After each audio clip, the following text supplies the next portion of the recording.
आज world economic forum के प्रतिनिधि उत्तर प्रदेश आए थे। लखनऊ में हमारी उनसे मुलाकात हुई। वर्ल्ड इकोनॉमिक फोरम दुनिया का एक बहुत ही और सबसे बड़ा इंटेलेक्चुअल फोरम है, जिसमें राष्ट्राध्यक्षों से लेकर के उद्योग के लोग, व्यापार के लोग, एकेडमिक्स और हर तरह के जो अग्रणी और प्रतिष्ठित लोग हैं जो उसके सदस्य हैं, वहाँ जाकर के मीटिंगों में भाग लेते हैं। अन्य कई उसके उपकेंद्र भी हैं। उन्हीं में से एक उपकेंद्र की स्थापना वो लोग लखनऊ में करना चाहते हैं।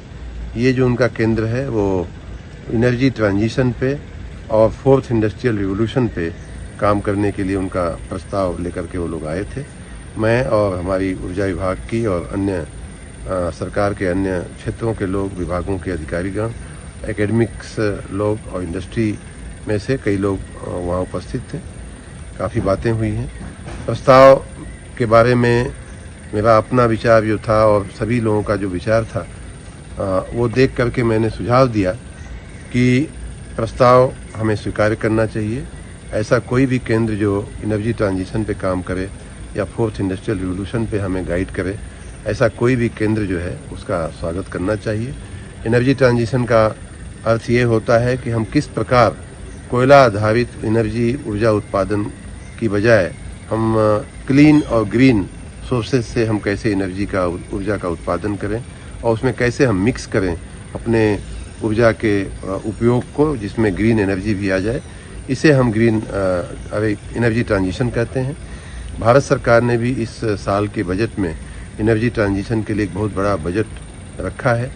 ऐसे समय में ऐसे किसी भी केंद्र के प्रस्ताव, ऐसे किसी भी सेंटर जो प्रस्ताव है उसे स्वीकार करना चाहिए, उसका स्वागत करना चाहिए। और साथ ही ये केंद्र फोर्थ इंडस्ट्रियल रिवोल्यूशन पे भी हमें सुझाव देने का प्रस्ताव ये लोग कर रहे हैं।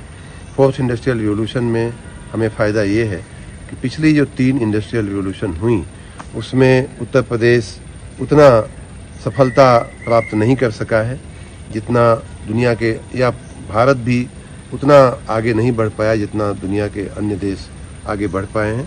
हमें चौथा जो इंडस्ट्रियल रिवोल्यूशन हो रहा है, जो पिछले 3 इंडस्ट्रियल रिवोल्यूशंस का एक तरह से मिश्रण है, चाहे वो पानी और भाप आधारित इंडस्ट्रियल रिवोल्यूशन पहली रही हो, चाहे बिजली के आधारित दूसरी रिवोल्यूशन रही हो, चाहे आईटी आधारित तीसरी रिवोल्यूशन रही हो, ये जो चौथी है वो इन सब का मिश्रण है, सबके का फ्यूजन है, जिसमें आईटी और इलेक्ट्रॉनिक्स और बायो टेक्नोलॉजी सारे विधाओं का मिश्रण है।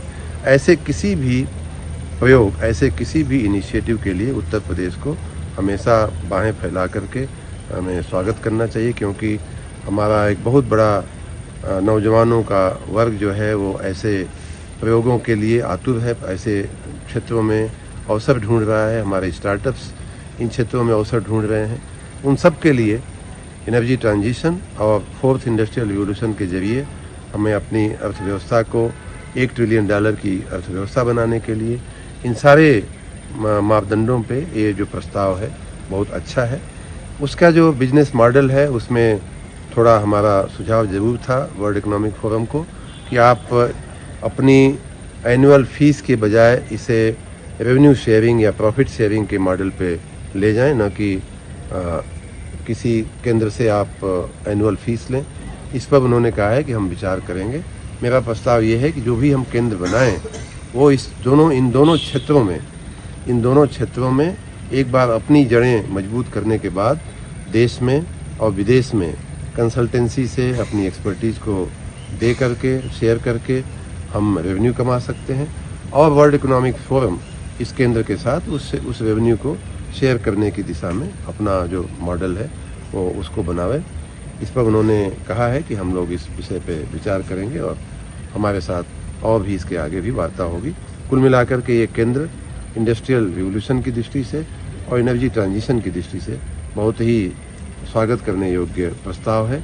उसका बिजनेस मॉडल हम आगे और चर्चा करेंगे। वर्ल्ड इकोनॉमिक फोरम जो दावोस में है,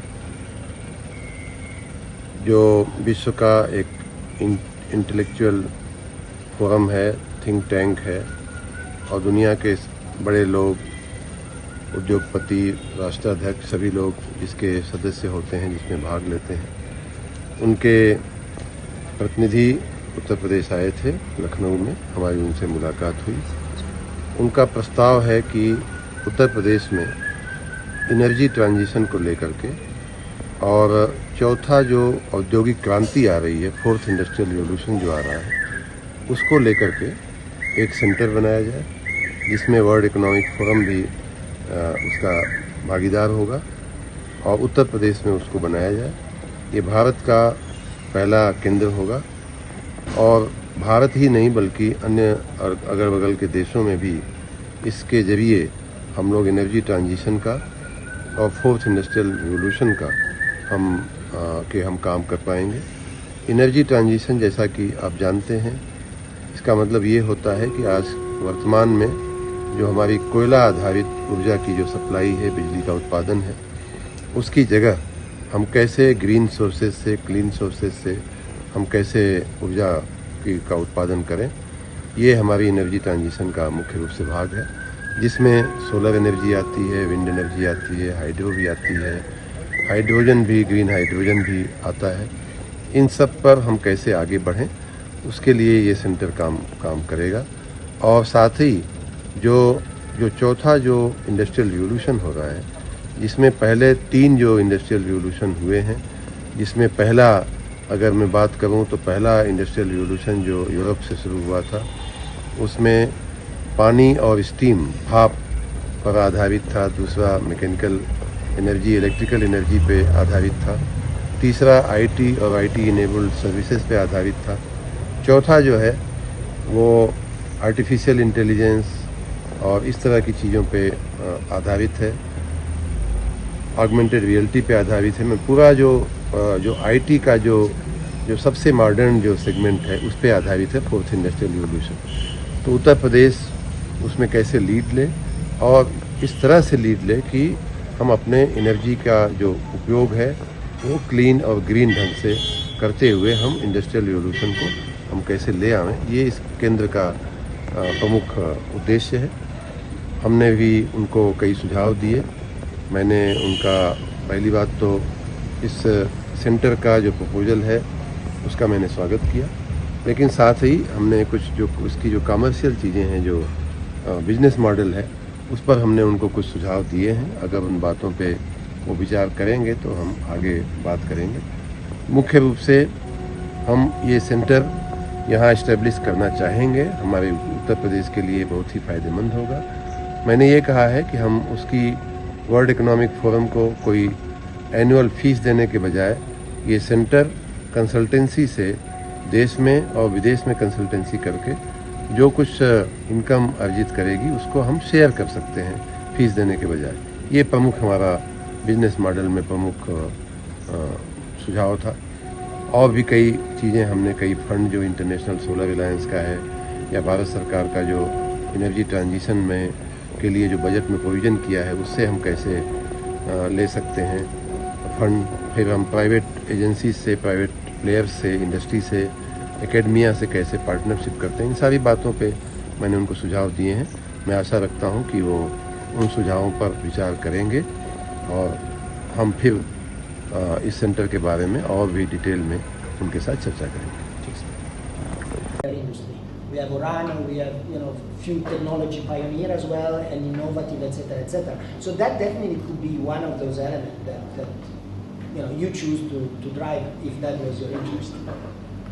But that's really very much your decision in a way. We can help you in shaping it and telling you, if you wanted to go ahead with this, we will sit down and look at all our expertise, all our network expertise, because expertise is not really the three of us, right? It's the 250 company and all the academic around the world like yourself and so on that can be brought in this conversation. The way we do it is really trying to build an agenda, try to identify the issue, try to shape the issue, and then finally to create a coalition that can influence it. That's the stages, if you like, the inside, the shaping, and then the possible coalition.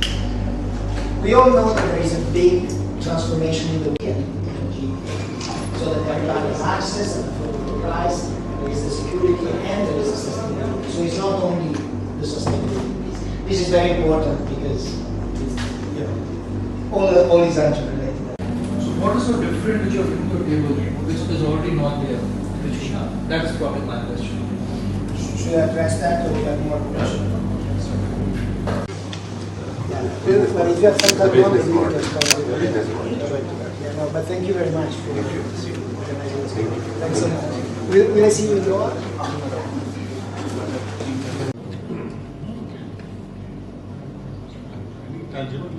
हाँ sir, so we have been working with the जय हिंद मित्रों, ऊर्जा मंत्री ने उत्तर प्रदेश में centre for the fourth industrial revaluation अर्थात C4IR की स्थापना के लिए आयोजित सम्मेलन में विश्व आर्थिक मंच के पदाधिकारियों से की चर्चा। प्रदेश में हरित ऊर्जा एवं ऊर्जा दक्षता को बढ़ाने के साथ ही एनर्जी ट्रांजिशन की ओर बढ़ने के प्रयास किए जा रहे। नवीनीकरण ऊर्जा को और सस्ता एवं सुलभ बनाने हेतु पश्चिमी देशों के कौशल, ज्ञान एवं तकनीकी प्रयोगों को बढ़ाने की जरूरत। लखनऊ से CL सिंह की रिपोर्ट, आइए जानते हैं विस्तार से। प्रदेश के नगर विकास एवं ऊर्जा मंत्री AK शर्मा ने कहा कि प्रधानमंत्री के नेतृत्व में भारत वर्ष 2070 तक नेट जीरो उत्सर्जन के लक्ष्य को प्राप्त करने के सभी प्रयास कर रहा है। इसको गति देने के लिए Uttar Pradesh state action plan on climate change तैयार किया गया है। इसके माध्यम से हरित ऊर्जा एवं ऊर्जा दक्षता को बढ़ाने के साथ ही एनर्जी ट्रांजिशन की ओर बढ़ने के प्रयास किए जा रहे हैं। ऊर्जा मंत्री AK शर्मा ने यह बात योजना भवन में विश्व आर्थिक मंच के पदाधिकारियों, विभिन्न स्टेक होल्डर्स के साथ आयोजित गोलमेज सम्मेलन में कही। शर्मा उत्तर प्रदेश में centre for the fourth industrial revaluation अर्थात C4IR की स्थापना के लिए आयोजित सम्मेलन में विश्व आर्थिक मंच के पदाधिकारियों से चर्चा के दौरान कहा कि प्रदेश में सभी व्यक्तियों को सुरक्षित एवं पर्यावरण के अनुकूल विद्युत उपलब्ध हो, इसके लिए प्रयास किए जा रहे हैं। फिर भी वर्ल्ड इकोनॉमिक फोरम से आग्रह है कि पश्चिम देशों के कौशल, ज्ञान एवं तकनीकी प्रयोग को उपलब्ध कराने का भी प्रयास करें, जिससे कि नवीनीकरण ऊर्जा को और सस्ता एवं सुलभ बनाया जा सके। उन्होंने इंटरनेशनल सोलर एलायंस की नई तकनीकी प्रयोग को सौर ऊर्जा में बढ़ाने का आग्रह किया।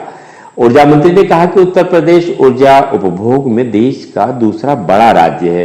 विगत वर्षों में यहां 1.5 करोड़ परिवारों को विद्युत कनेक्शन दिए गए हैं। प्रदेश में 2030 तक 40 गीगावाट विद्युत पैदा करने का लक्ष्य है। विद्युत वितरण क्षेत्र के इंफ्रास्ट्रक्चर को मजबूत करने के लिए 56,000 करोड़ रुपए खर्च किए जाएंगे। बुंदेलखंड में 4,000 मेगावाट का ग्रीन एनर्जी कॉरिडोर बनाया जा रहा है। अतिरिक्त ऊर्जा से फरवरी 2028 तक में 22 गीगावाट एनर्जी पैदा की जा सकेगी। प्रदेश में एनर्जी स्टोरेज प्रोजेक्ट को बढ़ाने के प्रयास किए जा रहे हैं। साथ ही ग्रीन हाइड्रोजन के क्षेत्र में कार्य करने के लिए शीघ्र ही नई नीति बनाई जाएगी, जिससे कि भविष्य में क्लीन एनर्जी और सस्टेनेबल ग्रोथ को हासिल किया जा सके। प्रदेश सरकार ने $1 ट्रिलियन इकोनॉमी बनाने का लक्ष्य निर्धारित किया है। इसके लिए प्रदेश में निवेश को बढ़ाने के भी प्रयास किए जा रहे हैं। सम्मेलन में राज्य मंत्री ऊर्जा एवं अतिरिक्त ऊर्जा क्षेत्र डॉक्टर सोमेंद्र तोमर, UPPCL के अध्यक्ष AM देवराज, प्रबंध निदेशक पंकज कुमार, प्रबंध निदेशक उत्पादन एवं पारिश्रमिक P Guru Prasad, invest UP के SCEO Prathamesh Kumar, bureau of energy FCNC के सचिव मिलिंद देवरे, WEF के पदाधिकारी हर्ष विजय सिंह, रावर्टो वोका व देवमाल्या सेन, NTPC के ED प्रवीण सक्सेना सहित अन्य विभागीय अधिकारी उपस्थित थे। जय हिंद।